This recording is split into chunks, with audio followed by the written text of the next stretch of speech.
Today I'm going to be reviewing Night of the Animated Dead, and I'm going to give you my thoughts and opinions on it. And if you're interested in a copy, keep watching. I'll tell you how you can win one. I ended up with 2. And now, here to entertain you all, because every day he's hustling. Side Hustle Cinema. Welcome back to the channel, Side Hustle Cinema here. And today we're going to be doing a quick review of Night of the Animated Dead. And this is a animated movie that just came out. It's sort of a retelling of Night of the Living Dead. You know, the original George Romero classic. Except this one, it's a little bit different. It surprised me. I thought it was going to be an exact retelling. But as it turns out, they take some creative liberties, we're going to say. We'll get into it. I'm not going to spoil it because, you know, there's actually, you know, I thought it was just going to be the original retelling, so I didn't mind spoiling it. But, yeah, it turns out there's actually something I could spoil, so you can check it out for yourself. But I ended up with 2 copies. It was a little bit of a shipping snafu, you know, which I think everyone had some of those this week. It wasn't supposed to get here for a while from Best Buy, and so I jumped on and ordered it from Amazon, and because they had it readily available and it was going to get here like next day.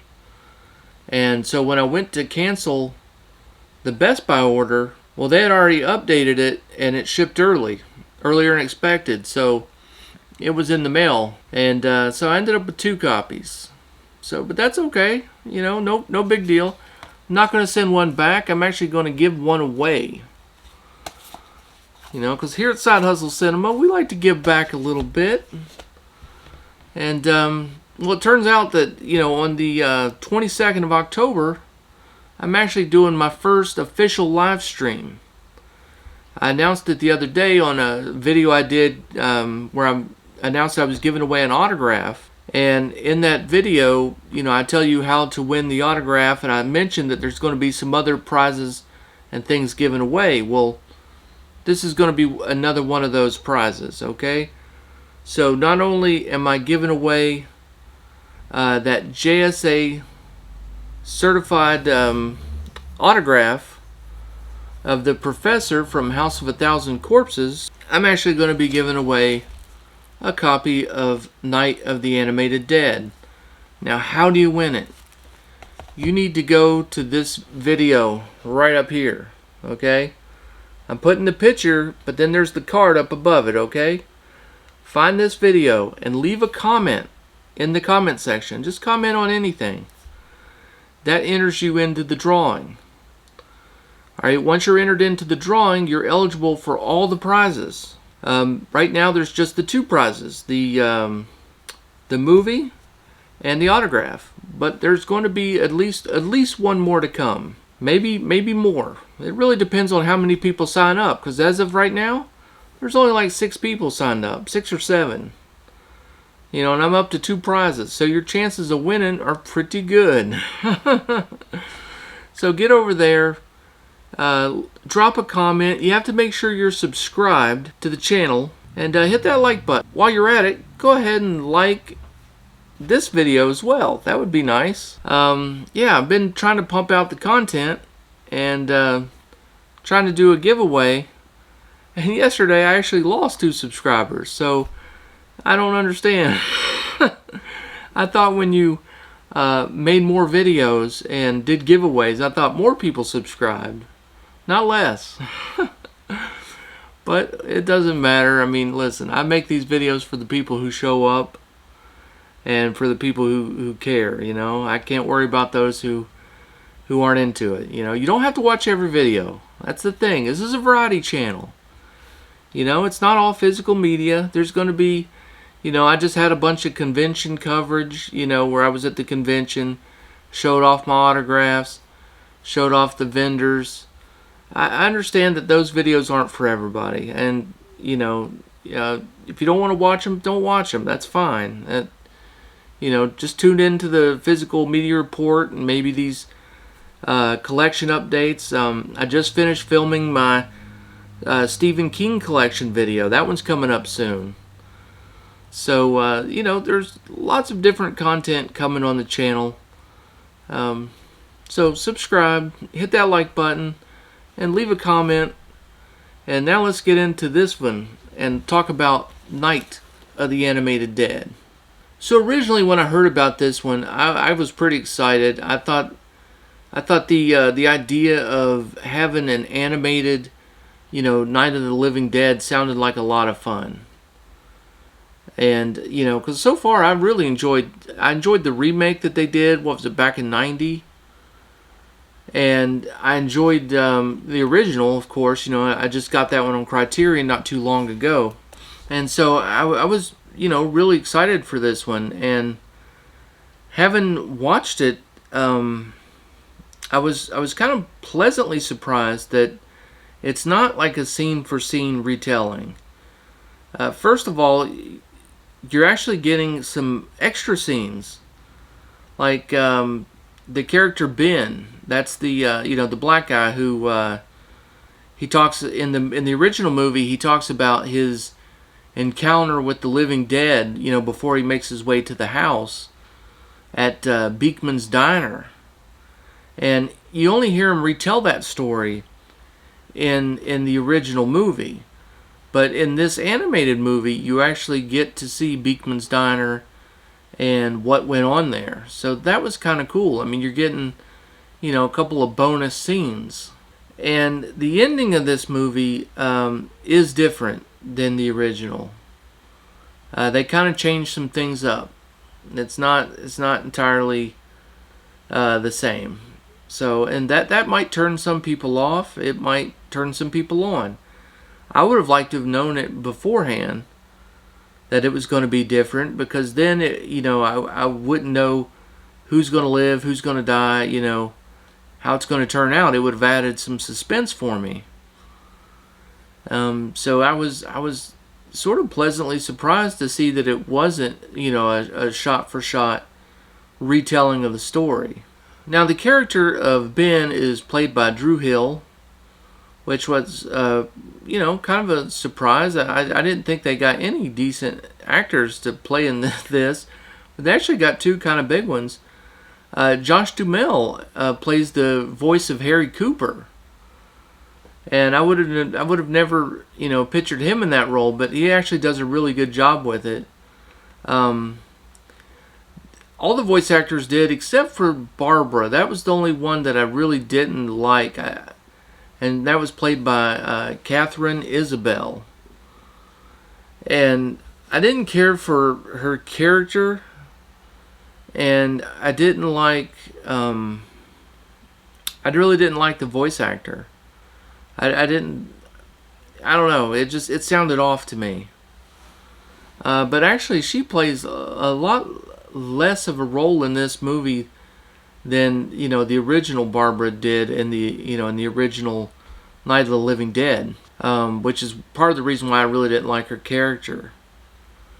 I would have liked to have seen the character be a stronger character like it was in the 90 remake, but in this one, she played that timid, kind of out of it sort of character, but she was even further out of it than she was in that original movie. In this version, she really kind of lost all sense of reality. I mean, she was just gone for pretty much the whole movie. And so that really hurt her character, I think. And the voice actor just really wasn't that good at it, I didn't feel. Now, as far as the animation goes, it is a little bit on the cheaper side. They used a couple different animation techniques where, you'll see like a painted background, and they do the moving animation on top of it. That's something that you do to save money, and it didn't take me out of the story. It's noticeable, and you definitely notice that it's a cheaper way to go. It feels a little bit cheaper, but it really didn't take me out of the story at all. I was really I bought into it, and So I think for that reason, it's going to either turn people off or you're going to enjoy it. The overall animation I didn't think was too bad though. And with it being animated, they were able to put in a whole lot more gore. I mean, they put in a ton of gore actually. Real Walking Dead style, kills and blood splatters, and they were able to do a lot of stuff with it that wasn't in the original one, and I appreciated that. The audio was a 5.1 DTS digital HD track. It wasn't like a real enhanced audio, but the 5.1 was actually pretty strong. They did a real good job actually. There were scenes where you had people down in the basement yelling up to the people on the main floor, or people upstairs, yelling down to the people on the main floor.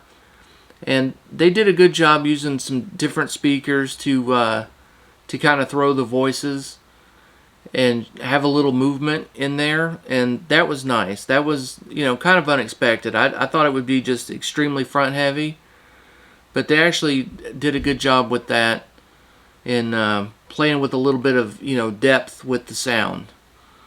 Also, the bass was very punchy.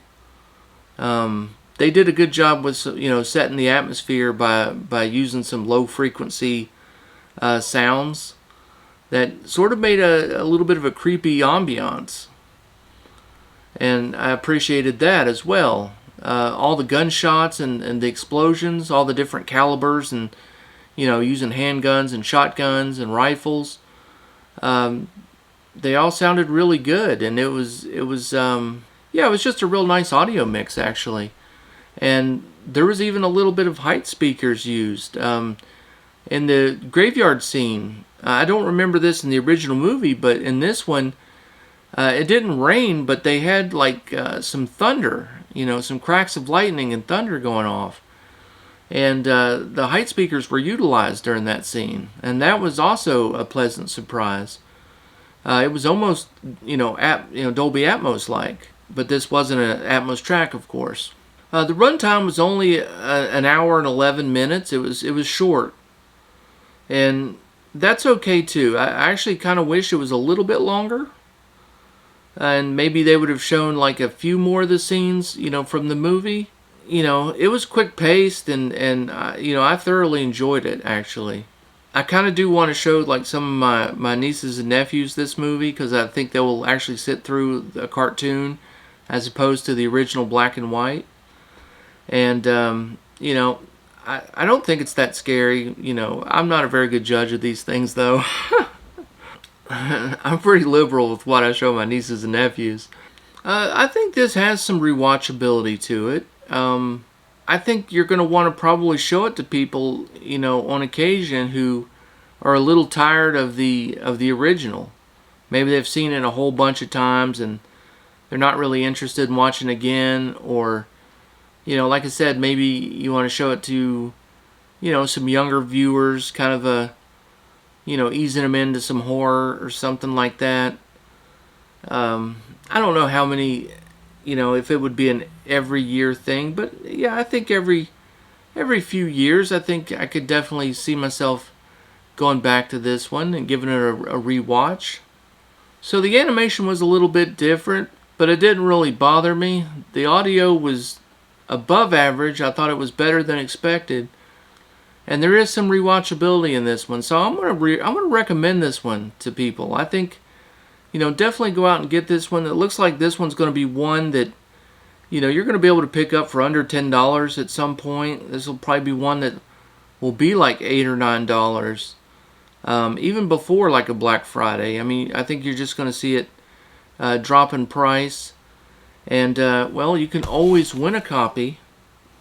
Just go over to the other video and hit that subscribe button, leave a comment, and you can win yourself a copy. You don't have to pay anything. Well, anyway, guys, that's going to do it for today's video. Hope you enjoyed it. And as always, stay safe, have fun, keep watching those movies, We'll see you on the next one.